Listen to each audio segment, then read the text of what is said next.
All right. Thank you very much, Elliot, for that kind introduction. All right. So we're going to kick off with a really quick pick me up and adapted for virtual.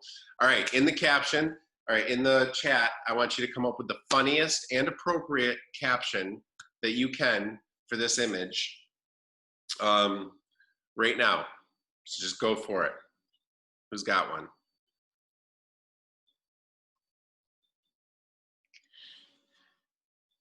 Putting you on your toes here.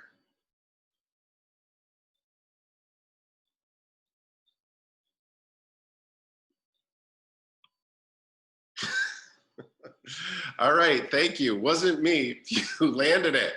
Warrior 2, very good. Guys, chill. I'm working with COVID. Yeah, I know I'm cool with that. That's not as cool as E-Washer. Good point. Good point. The fish was this big. How do I get into summer's? We got armpits, no mask. Oh, this is great.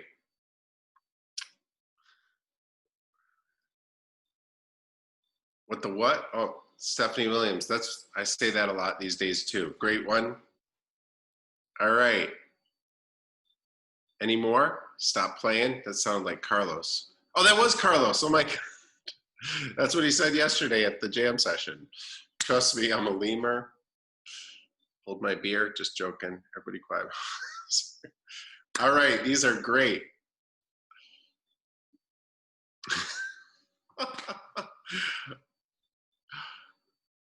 All right, good. Well, hopefully you read those and you'll take a second to read those and have a laugh. We're all adapting to this online piece, but this is a great little pick-me-up that you can do with students, either with a whole school or a small group, just to get them thinking, because it is the age of the meme. So what we're gonna do right now is, before I give any introduction or even any information, we're going to put you straight into breakout sessions. And I want you to think about what advisory means in your educational setting. And if you don't have advisory in your setting, then in your breakout session, listen or share what you think advisory is, what you know up until this point. So I know Carla's going to do some breakout sessions for roughly 5 people per breakout group, and I'm going to be in there for a few minutes, and let's say 7-8 minutes, and I just want you to have a discussion about what advisory is, what's its purpose, what role does it fulfill, what need does it meet. All right? I'd like to hear from a couple people about what advisory is. Either share your thoughts or share what somebody else said that you might find profound. So how about Stephen Shepard? Would you mind sharing, unmuting and sharing? Yeah, we had a really cool conversation about our school, Ready Academy, just kind of starting on this journey with advisory and really trying to feel our way out. But I got some really great feedback from people who have been down the road quite a bit further, and they talked about some things that our staff has talked about, which is relationship building. Advisory is a core for relationship building.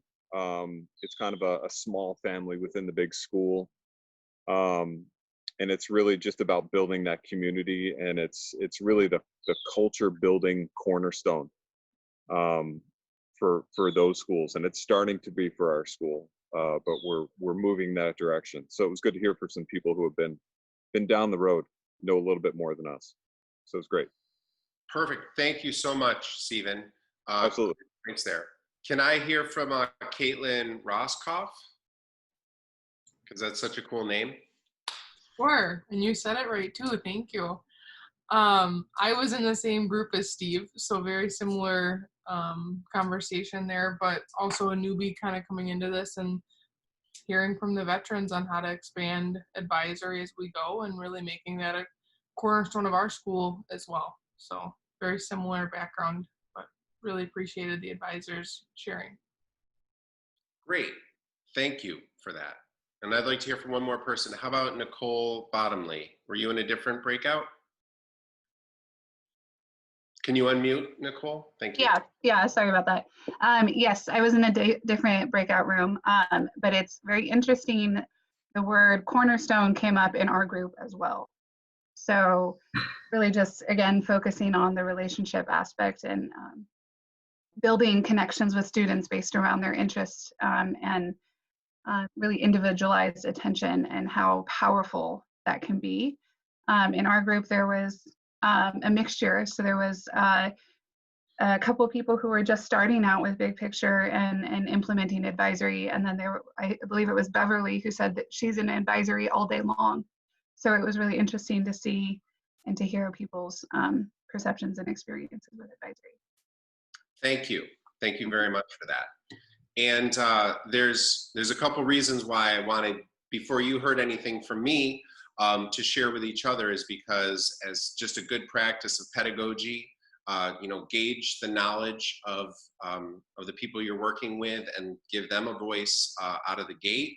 And then that kind of primes the pump for whatever you might have to offer. So thank you very much. And we're going to return to, I did put together sort of a slideshow. This isn't going to be hopefully not a slideshow presentation, but more of just a guide so that we can have a structure to return to.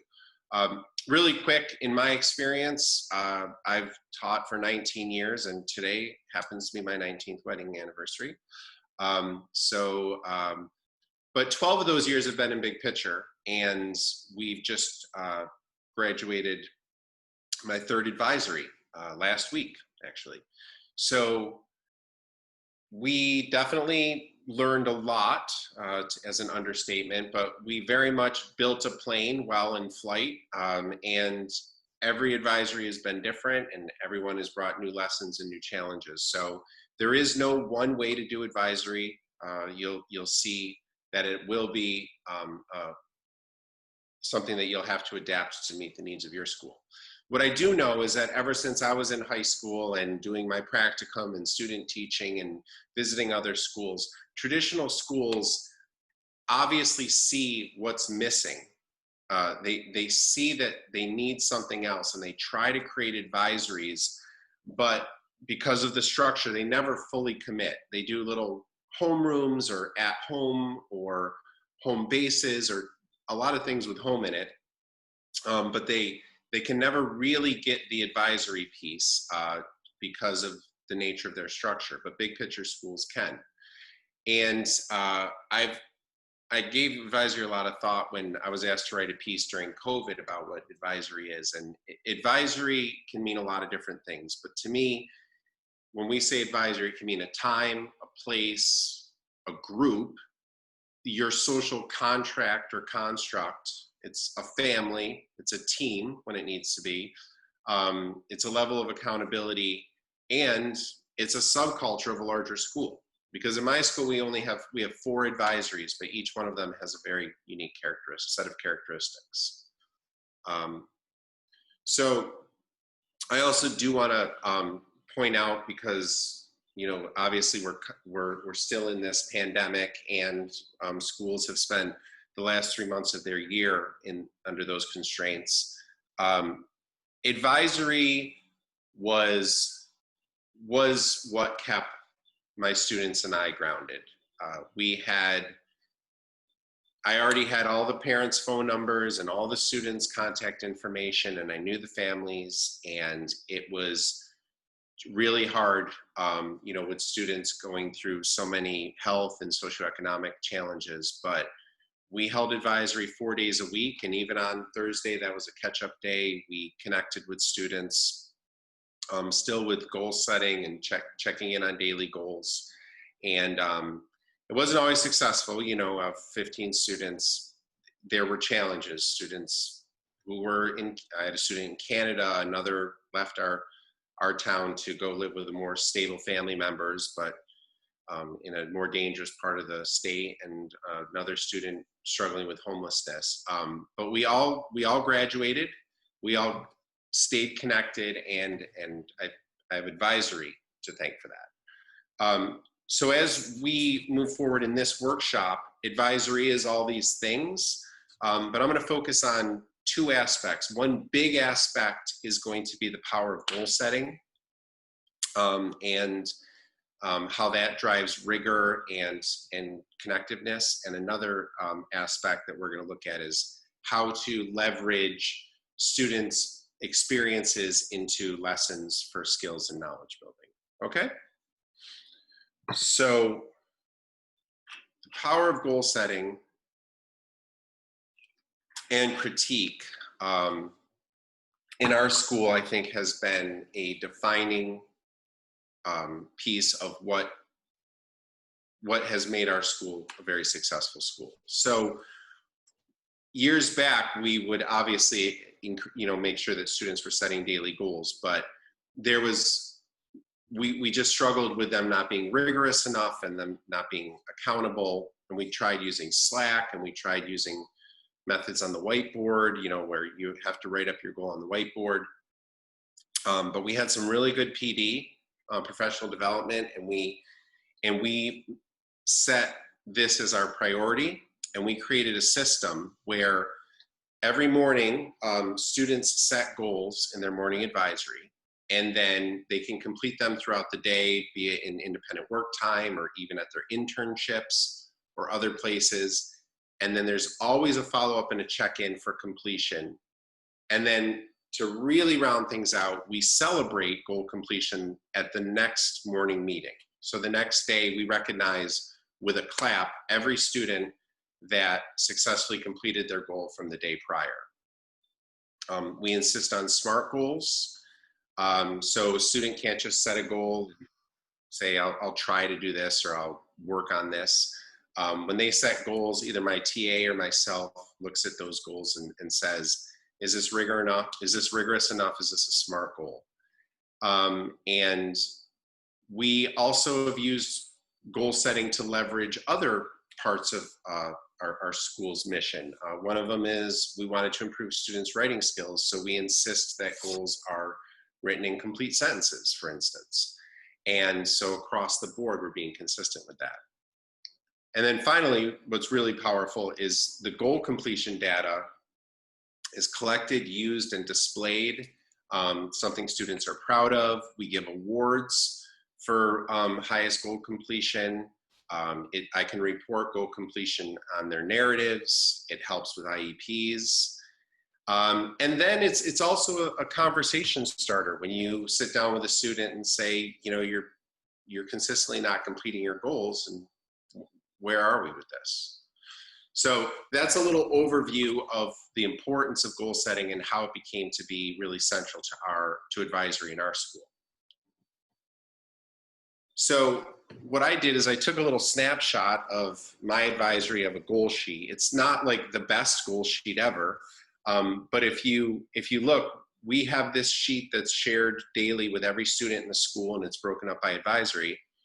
And every student down in yellow sets a goal for the day. And then if we need to make comments in there, like, fix your sentence up, or correcting something, or if they went home sick, or if they're absent, or even if they had to switch out their goals. And then when they're checked, a staff member puts their initials in here. And once that cell is populated, then that will turn that percentage, that'll increase that percentage. And in case you're wondering what exploratory is something that we do in our school where we have a piece of the day where students are allowed to explore something that interests them. We have usually about 6 to 8 offerings, and we ask them to commit to their exploratory at the beginning of the day. So we kind of use our goal sheet for that. And if they're out in an internship and they're going to miss lunch, then they can also write in their lunch order here. So when they come back, there's lunch waiting for them. Okay, so I just chatted for a long time. Now, what we're going to do is we're going to have you create some goals for today in this style. So next slide, Carla.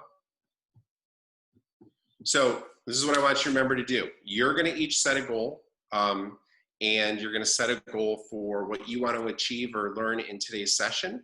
And I want your goal to be SMART, and I know I didn't invent this, but specific, measurable, action-based, realistic, and timely. So that's the link, but Carla's actually going to put the link in our chat, right, Carla? Let's see. Let's go over to the chat. All right. It's in the chat. It's in the chat. So hopefully this will work well and you'll be able to go onto that link. And I'm going to tell you right now that I did not, when I made this, I only had 30 participants, and I know we have more participants since then. So if you don't find your name in any of the yellow or green, then you can go down to one of the orange or blue cells and just populate one of those cells with one of my with a student's name down there. So I literally took our sheet and erased, made a copy of it, erased a bunch of my students' names and put your names in, but that was based on my most recent class list. So I apologize if your name isn't on there, but you feel free to go down to the blue or orange and populate a goal cell and write in, okay? All right, how's this working?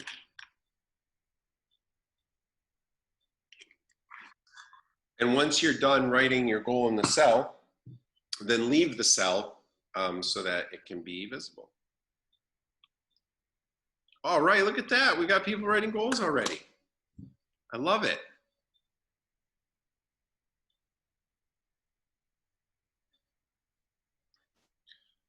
So this would be happening after morning meeting in our school. We go right into advisory, whether it's an internship day or not.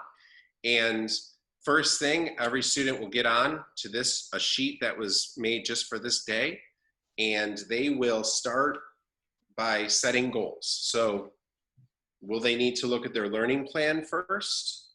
I hope so. A lot of them do. Maybe they need a refresher on some of the things that they need to get accomplished, or if they're going to their internship, they think about what they want to accomplish with their internship, and they're thinking, well, how much independent work time do I have? I've got to make this realistic.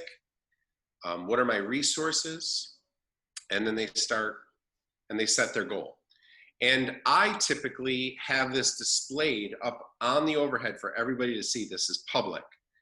And when students are done with their goals, I either check them personally on some days, or my TA, or we go through each one of them publicly and we ask the advisory, is this a SMART goal?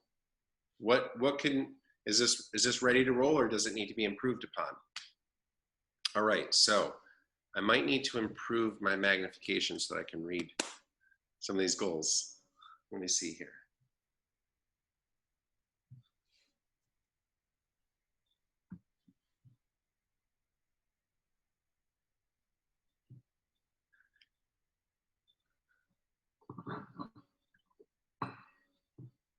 Okay, you're doing a great job. And I'm just going to give another minute for people to write goals in.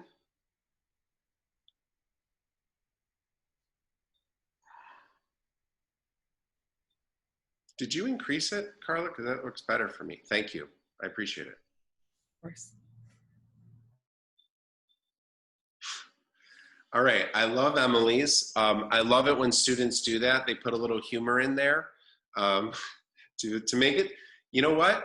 Because for some students, some of my students who are struggling the most, getting through the day is an appropriate goal. Like actually going to each of their workshops and just getting through the day, that might be a goal. Or getting through PE is a super challenging goal for some of my students. So thank you for that, Emily. And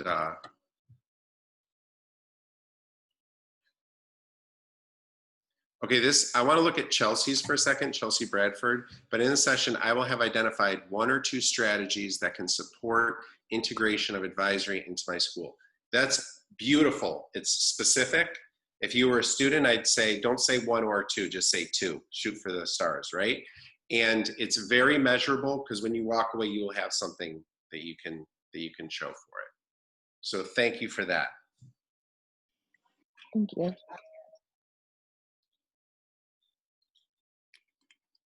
All right, I see another very specific, using numbers, using quantitative reasoning, Shannon Johnson, to learn 3. Oh, but there's something blocking it. Can you scroll down a little bit, Carl? Thanks, great, right there.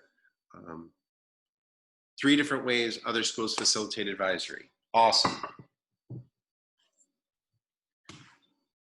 All right, I'm gonna give about 20 more seconds for anybody to write in goals. And if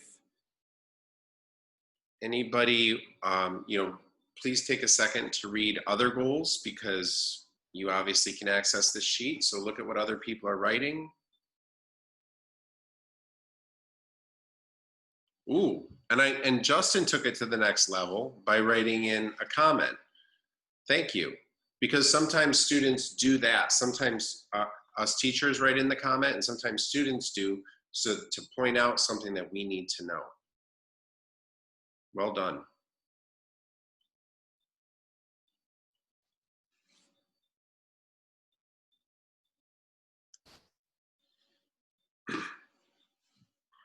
All right, so what I would like, is there anybody in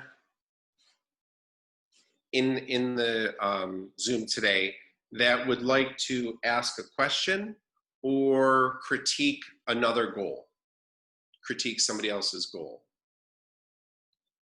Wonder how we could get a volunteer to do that. If someone's interested in doing that, just unmute yourself right now and say, it's me.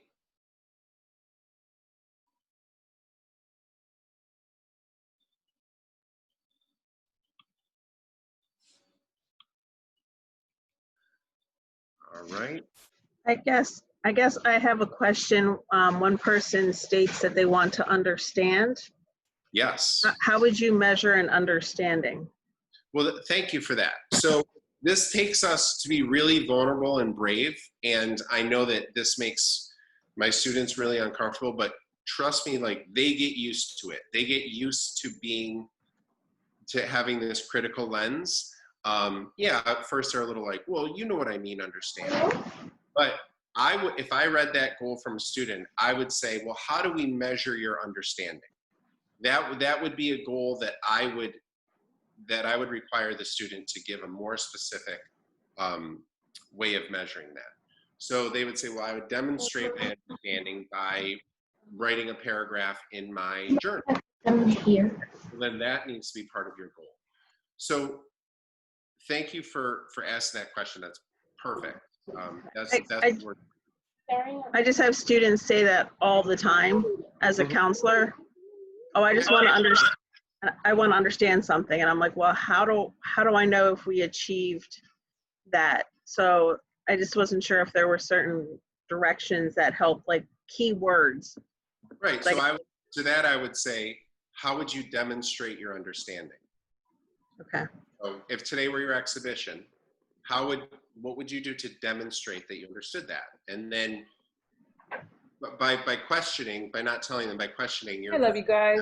Formulate the response, and then they say, well, I would show a graph, or I would write a paragraph, or I would draw a picture, or I would demonstrate by bringing in brake pads, or whatever it is. Ask them the question that leads them to what you want them to say. So can I just say something? My goal says I want to understand 3 basics of advisory, and my job is to help other people understand it. Great. So the goal is really, understand advisory well enough to be able to teach it to principals and then support them in working with teachers.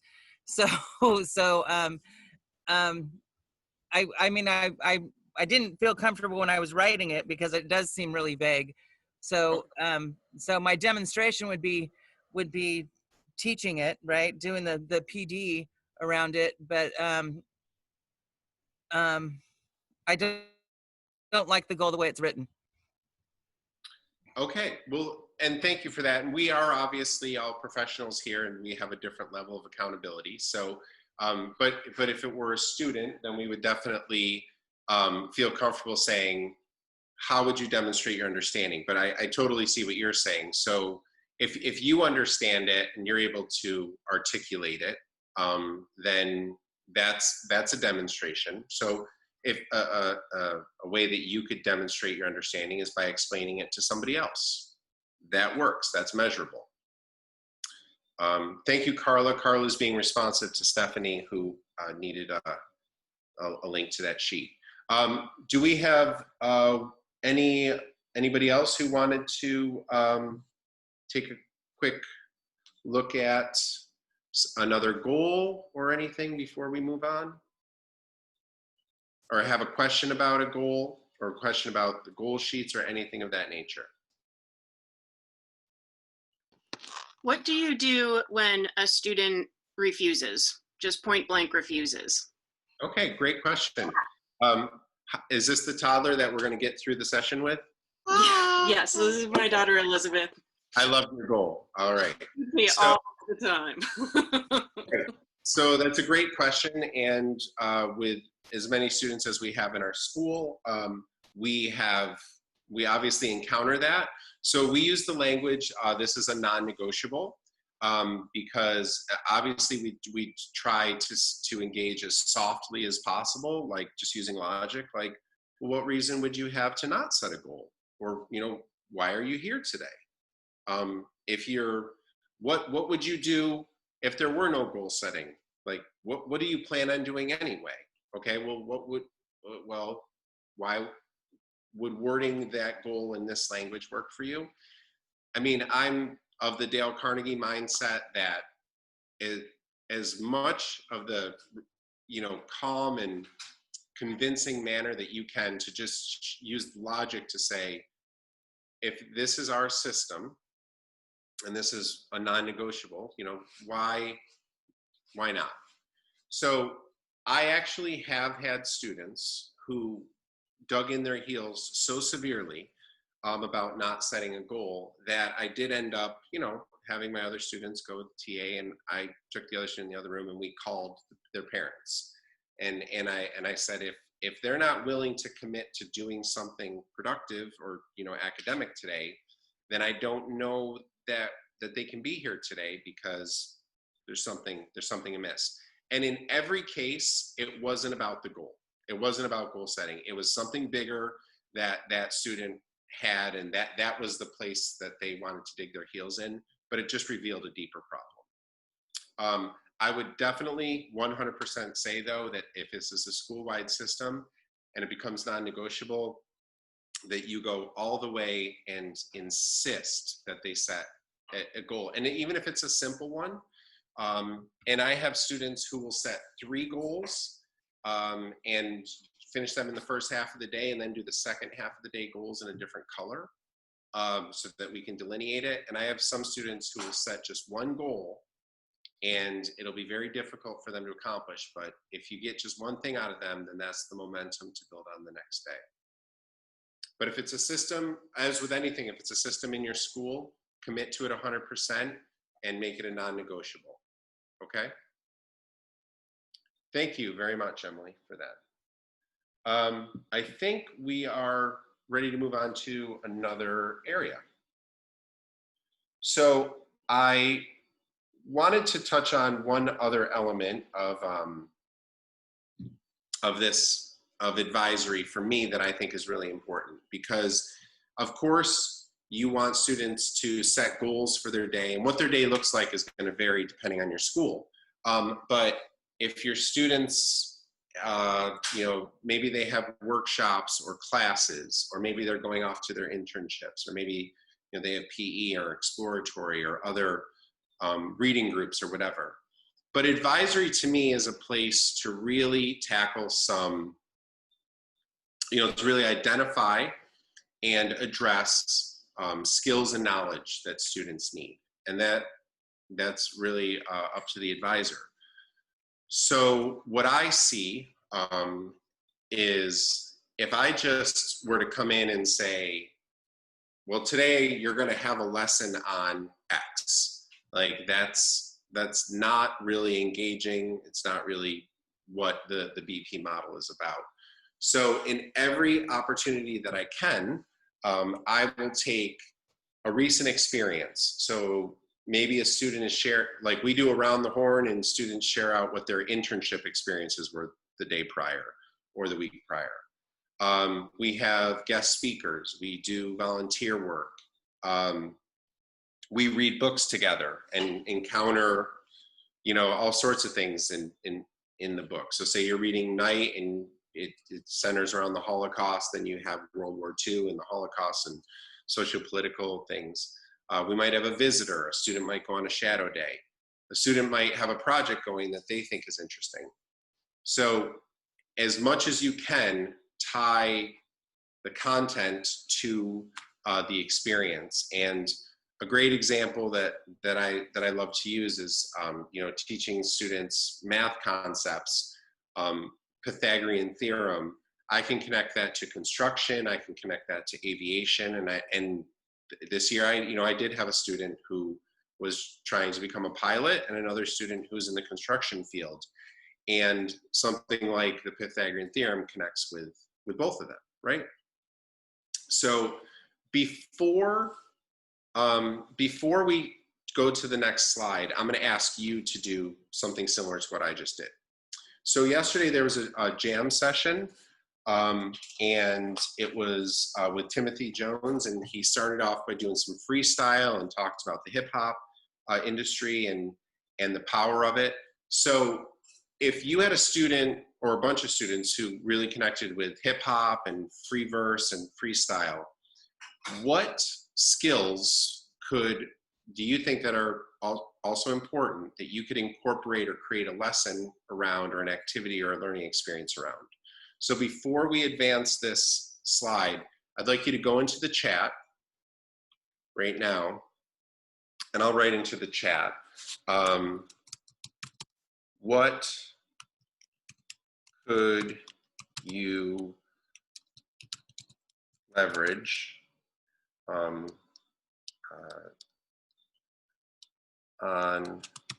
the topic of hip hop or freestyle? So I'd like everybody to start thinking, oh, look at that, right out of the bat, Sheila Connors, to everyone, public speaking.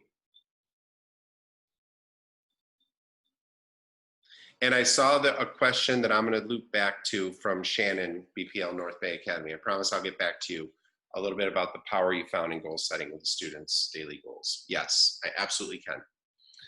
But look at what we've got here. Research the history of hip hop, poetry, thank you for poetry, storytelling, absolutely. Skills, learning about rhythm and sound and using popular songs to see if they have similarities. Semantics from Shane, nice one. More storytelling. Exponential growth in the industry. Yes, you could definitely put a lot of QR into the math for that. Comparing lyrics to relevant current events. Absolutely social justice. This is a movement, not a moment. The biology and rhythms of life. That's deep, Kristen Camps. Thank you for that. Literally being able to think on your feet. Yes, think on your feet. That's a great one. Just the ability to think on your feet. If you're in an interview or you're presenting and there's Q&A, just like now, you've got to have rhythm and flow. Oral history, that's a really important one in my community, because I have Native American students whose culture predates books and writing and text, and it was all oral history. Emily, again, great feedback. Lesson connection, ways to use music and protest. A lot of history of that. Figurative language, expression through spoken word, persuasive writing and imagery, culture and history. These are amazing. Wow, you guys are doing a really nice job with this. Industry vocabulary, points of view and perspective. Okay, so this is an easy one, right? There's certainly no shortage of creative ways to do that. And for all of you content teachers out there, I know you have to be creative to be a content teacher. This is how I keep advisory engaging to a degree, and how I try to approach each topic by leveraging something that the students are already doing or they're already interested in. So tier 1, 2, and 3 vocabulary, really great. Thank you for these. Thank you for these pieces. I don't want to forget about Shannon's question right here. So I'm just going to take 1 second to address that. The daily goal setting has become so integrated, and we're so consistent with it that I kid you not, students remind me to do the goal setting. It is at morning meeting, we read the name of every student who completed their goal the day prior by reading down the sheet if they have initials in their box. And if they're a freshman or a 101, when we say their name, we give them 1 clap. If they're a 201, we give them 2 claps, 301, 3, a 401, 4. And the whole school gets in a rhythm doing it. And they might act too cool for school, but they love getting applauded. And then when we go back in the room, it is without fail the first thing we do. It doesn't matter. And I believe the consistency of that system has given them something to depend on and count on. And it might seem like work, but I think the routine is what really, I think that it helps them. I think it's a positive for them. So Carla, let's hit that next slide. So these are just some quick thoughts that I had. I mean, very sparse compared to what you shared out, but hip hop and freestyle, of course, it's poetry. Of course, it requires creative and critical thinking, but even more practical, like you said, thinking on your feet in the moment, interviewing and presenting skills. Great job.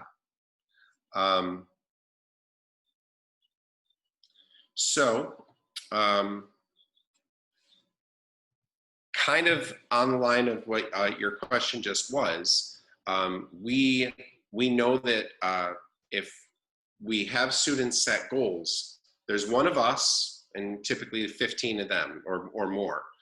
So one of the best ways to ensure that students are going to be successful is to eliminate as many obstacles as possible right out of the gate. So my advice is when you're critiquing their goals, you're making sure that they're smart goals, because if they start with a bad goal, they're not going to have as much success. So making sure that the goal is a smart goal, and then asking the student, well, how are you going to do that? Do you even say you're going to build a doghouse? Do you have any wood? Like, do you have tools? Do you have access to the shop? Because some students will actually create that are irrational, and knowing that then they can say, oh, I have an obstacle, can't do anything about it. So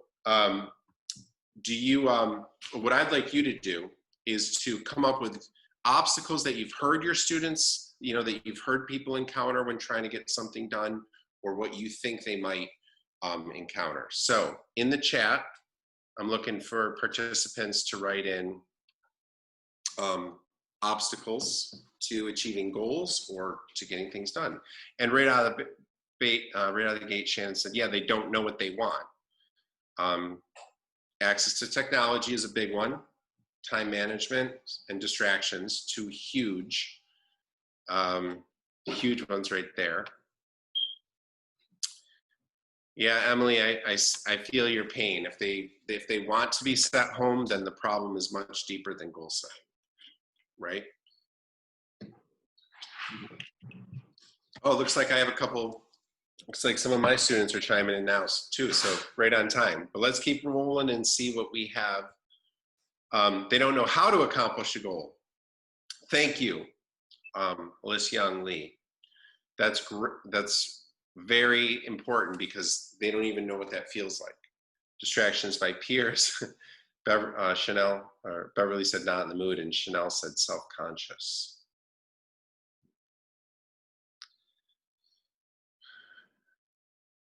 Yeah, Nancy, I feel you. I hear what you're saying. We absolutely have students there that aren't willing to invest in themselves. Others who assume that they're going to fail, so why try?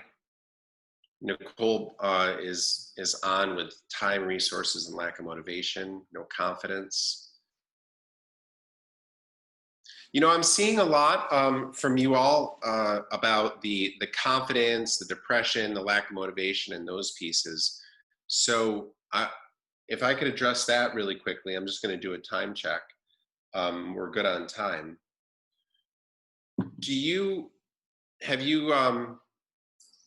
Well, I guess the way we approach it in our school is we realize that maybe the goal cannot be academically rigorous to start off with. And maybe it just needs to be a personal wellness goal. Maybe it's asking the student, you know, to meditate, or if they'll draw a picture or journal something for themselves. Like starting where the student is and starting as simple as possible is helpful. Another piece is that, and this hasn't really been addressed in this, is what is the nature of the goals? Are they the things preparing for like standardized tests and requirements of the school? Are they all related to the students' projects? And Alyssa, I can see her on the screen.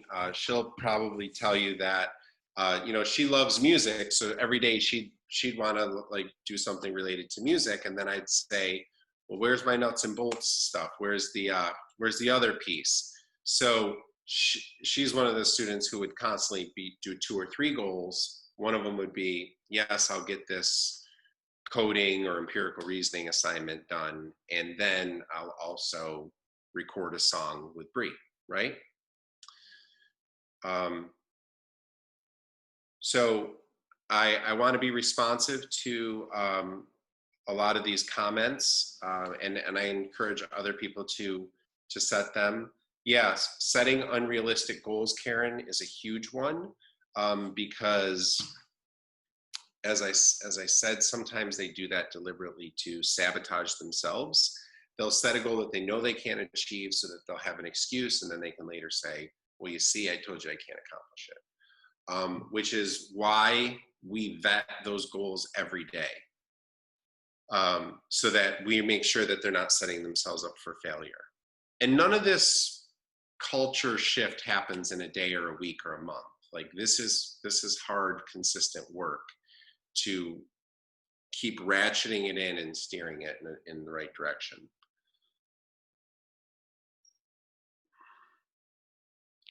I'm just reading Emily's, and by the way, my email address is on the was on the cover page, and I would, you know, invite anybody if they want to shoot me emails after or have more extended conversations. I'd be happy to. And I'm thank you, Elliot, because Elliot's chiming in here too. Yes, we definitely do help students with their goal setting at the beginning of the year. And then they do it, you know, on their own, where it gets to the point where I don't have to scrutinize like all the students' goals at a quick glance. I can tell that it has rigor and that they've learned that. And it really comes down to a relatively small number of students that I have to check in. I don't have to check every student's goal really closely the whole year by any means. And by senior year, most of them, or even by junior year, most of them have it really well in place. So there's another question, for example, ask them to focus on SLE. Yeah, so you can definitely steer them too and say, there have been times where I've said, well, we had a STAR assessment. Everybody has to write in, take STAR assessment as one of your goals. Then you choose the next 2. But it's a non-negotiable. Everybody has to write in this for a goal. And thank you, Mia, for adding your input as well. Daily goals are and should be markers along the way of that larger process. Awesome, thank you. So I actually have a couple students with me, and I want to give them a chance to talk to you and to answer questions. So these are two of my students. This is Brianna and Alyssa, and they recently graduated from Lafayette Big Picture. And I just put a couple little pictures down here. Hey girls, I don't know if you know this, but Carol took some great pictures of you all, so I'll make sure I get them to you. And we couldn't gather socially, so they came in, one graduate and their families of no more than 8 into our building, where we had a mic, we had a radio transmitter, and everybody else waited in the parking lot and honked their horns and blinked their lights. So that's how we did graduation. And Bree's holding, our school creates plaques and we brand it with LVP. And this year I made clocks for the students. So welcome, Bree and Alyssa. Hi. Hi. Hi. Well, how do I see, like, oh, is it gallery view? Okay, there we go. That's better. Okay, so people want to hear from you. So let me ask you, what obstacles did you encounter when in the goal setting process? And be honest. Want to start, Bree? You want me to start? Doesn't matter. Okay, I can start. So do you mean like while setting goals or like while trying to complete them? Let's start with setting. Have you ever run into conflicts setting goals? I mean, yeah, because like with our senior thesis projects, like if we weren't sure where to go from our next steps, it was kind of tough setting a goal like with that. Or like if we think that we're completed with everything, that was kind of, I guess, hard to set goals, but I don't know, I think we all figured it out.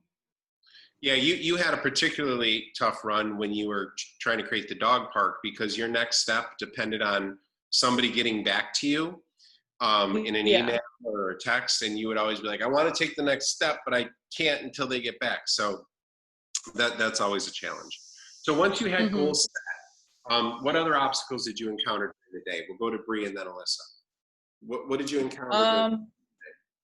So probably like a lot of distractions, since we're not the biggest school, so there's not too many quiet spaces in the building. But I think from like distractions, I always found a quiet space to go to complete all my work.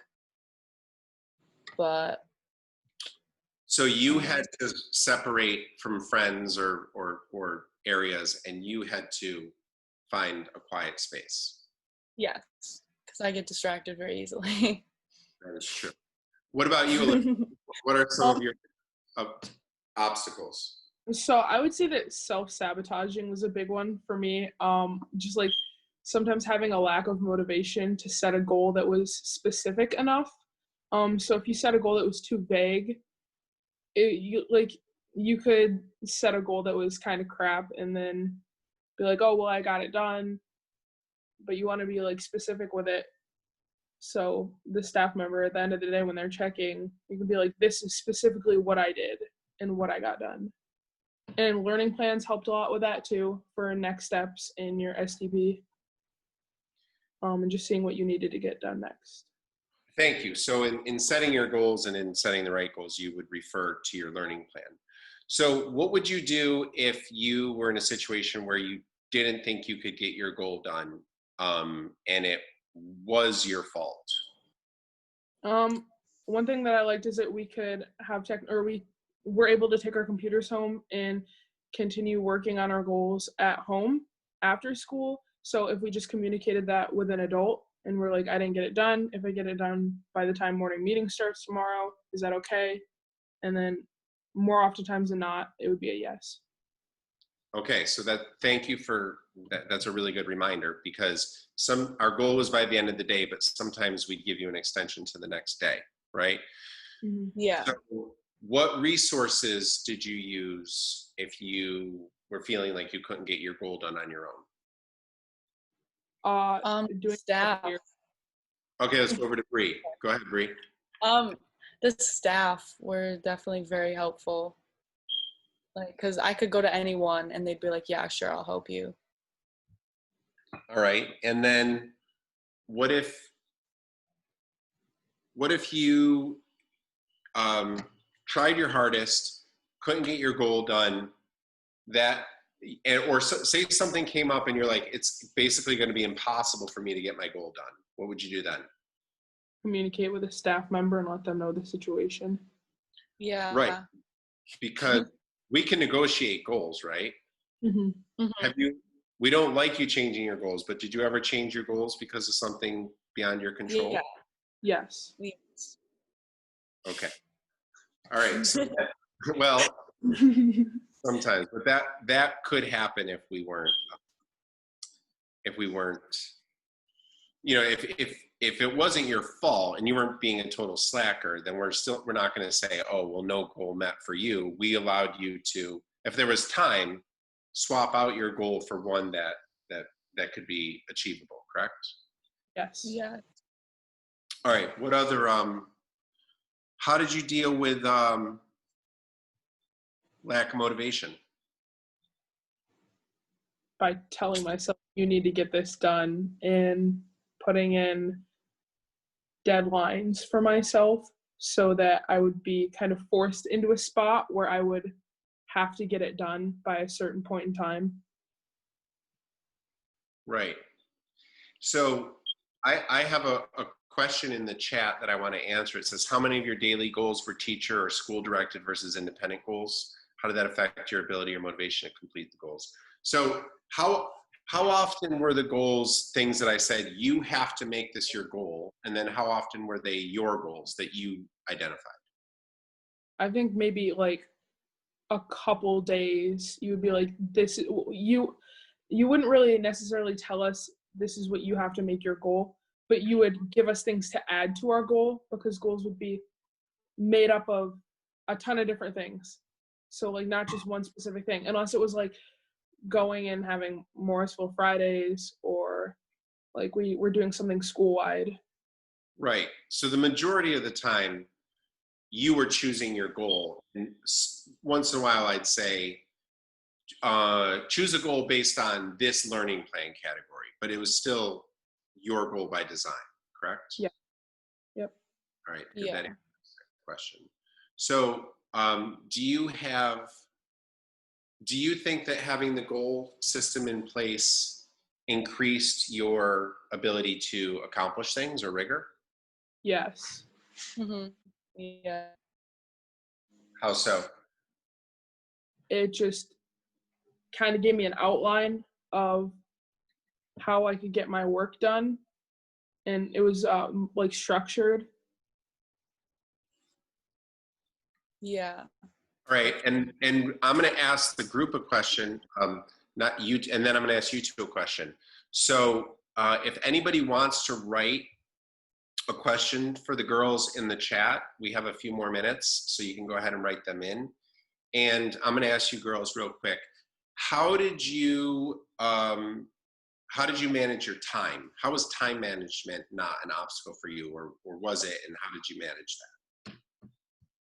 Sometimes it was an obstacle, but I feel like talking to a staff member, like setting up a time to meet with them to help us with work, or just having them provide a quiet space for work, helped in getting our work done.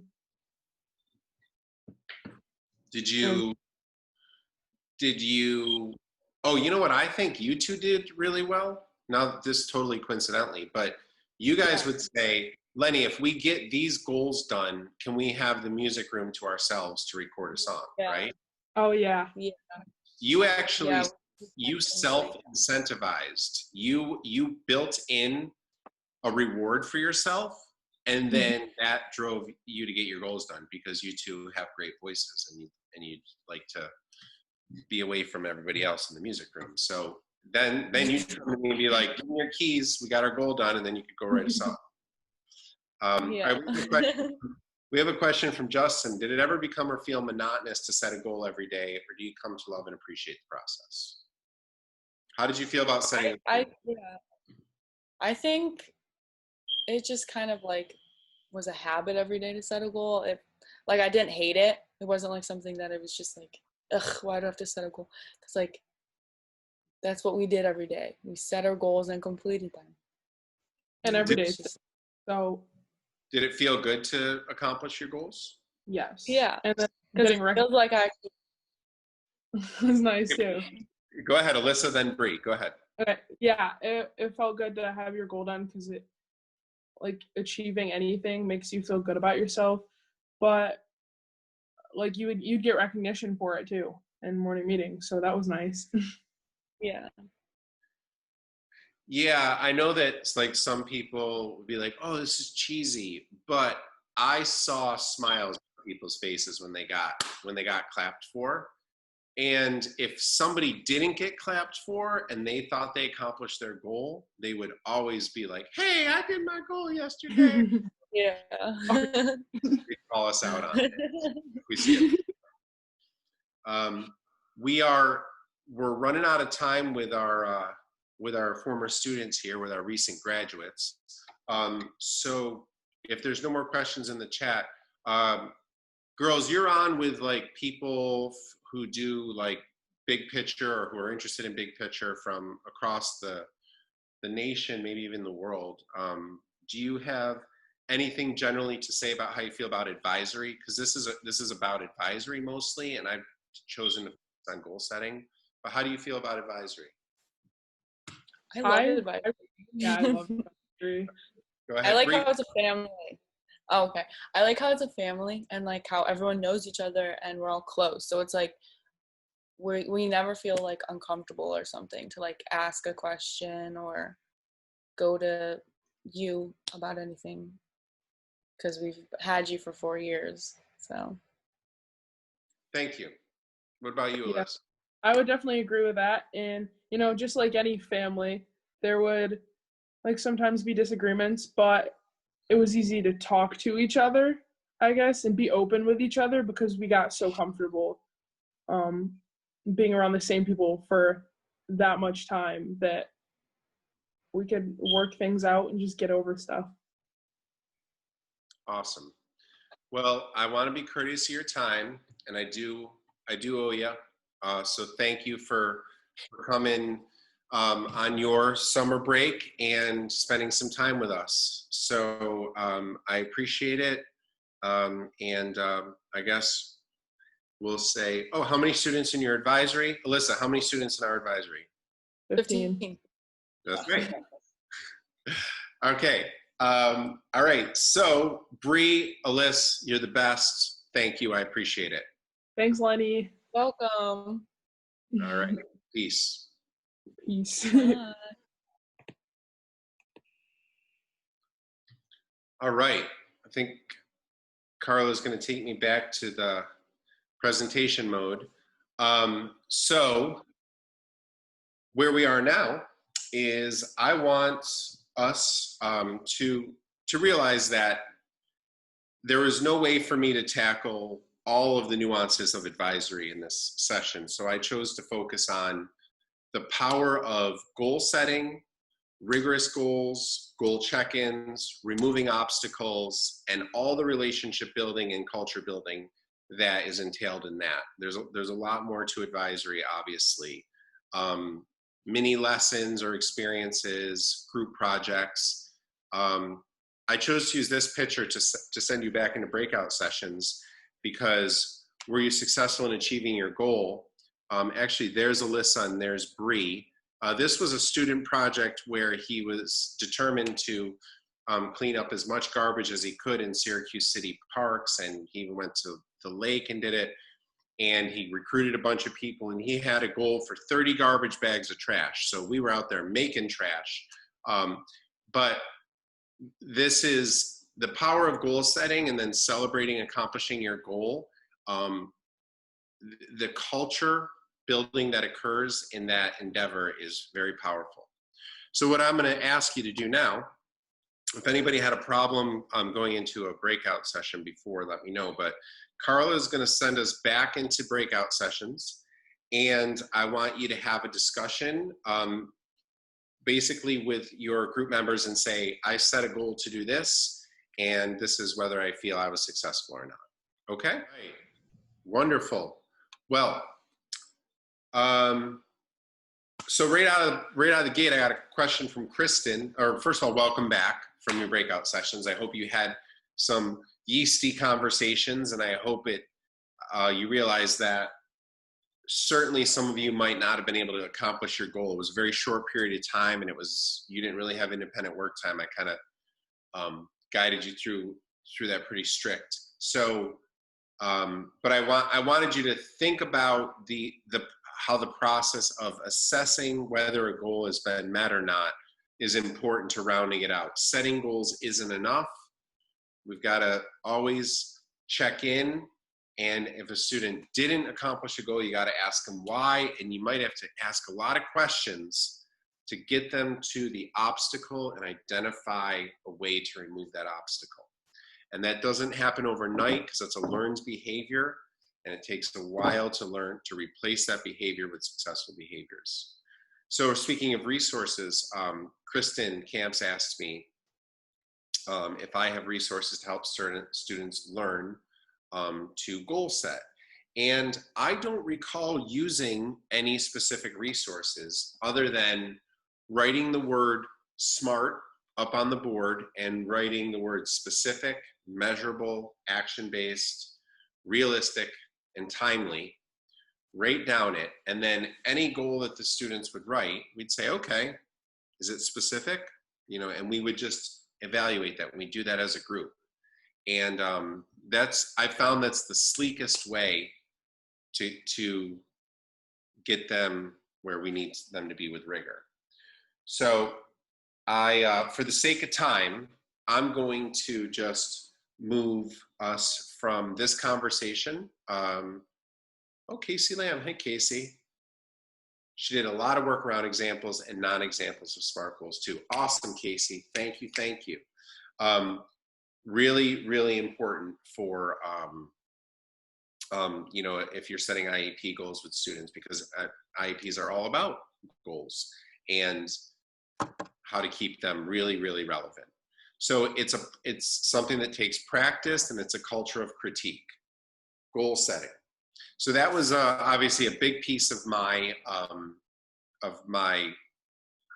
workshop here today, is how goal setting is not just about academic rigor and driving that, but it's about changing students' habits for successful habits. You can build culture around it. You can push them into spaces where they explore new things. You can push for more depth. Really powerful. So what I'm looking for you to do in the chat as our kick me out, because this way you can read what other people are writing and you can share what you have to say, is I want you to make a commitment. So here's your commitment can be very concise. It doesn't have to be elaborate. It's just one thing, okay, that you're going to learn more about, one thing that you think you're going to do, a system that you want to create, even if it's just a first version of it. So when you leave this workshop and you're thinking back about what I've said or what others have said or what my students have said and what you've learned, what you've seen, what can you commit to do? What is one specific thing that you will do after this session? And I'd love to see you put those in the chat right now, because we're going to round this out in just a minute or two. All right. Great. A shared goal setting doc for advisory. I love it. I love it. Do a better job at following up. Yes, it's so hard to do because you're so tired at the end of the day. Employ help from your staff. A goal tracking system. Absolutely. You can use it in Google Sheets, and let that, if you got someone who's good at math, you could set it up where they do all the tabulations. You don't have to do the math. All right, I see a lot of people establishing a goal setting routine with your advisory. Don't give up if it doesn't work in the first day or the first week. Be consistent. Make it part of your culture. Celebrate. Reach out to other advisories and see how they run advisories. Absolutely. One of the best things that we've done is we sometimes do a group advisory where I'll team up with another advisor and we'll put our advisories together and they'll partner up, and then we feed off each other, talk to other advisors. Time management, there's a lot of apps that are really good for time management, and students like using not just timers on their phone, but apps to do that. A Google form to help students set goals, goal setting with your team. Absolutely. We set goals at team meetings too. The goal setting platform. Create a system so they can record it. Yes, we can go back in and we can see goals from the past. Modify your goal setting. Support staff in monitoring. Critiquing goals. Yes. Warmly critiquing goals. Absolutely. Thank you for that. You don't have to be mean. You can say, you can just ask questions like, how could this goal be more rigorous? How can this goal be more specific? You will not give up, Sheila. You will not, even when it's hard, because it's darkest before the sunrise. Randy Pausch said the walls are there to keep people out and go through them or go over them. Goal setting, routine, celebrate. Oh, these are awesome. This is amazing participation. I love it. SMART goals. Reflect. Thank you for that. Very important. All right. So we're going to go to the last slide right now. So I'm not too long-winded. I want to say thank you and goodbye.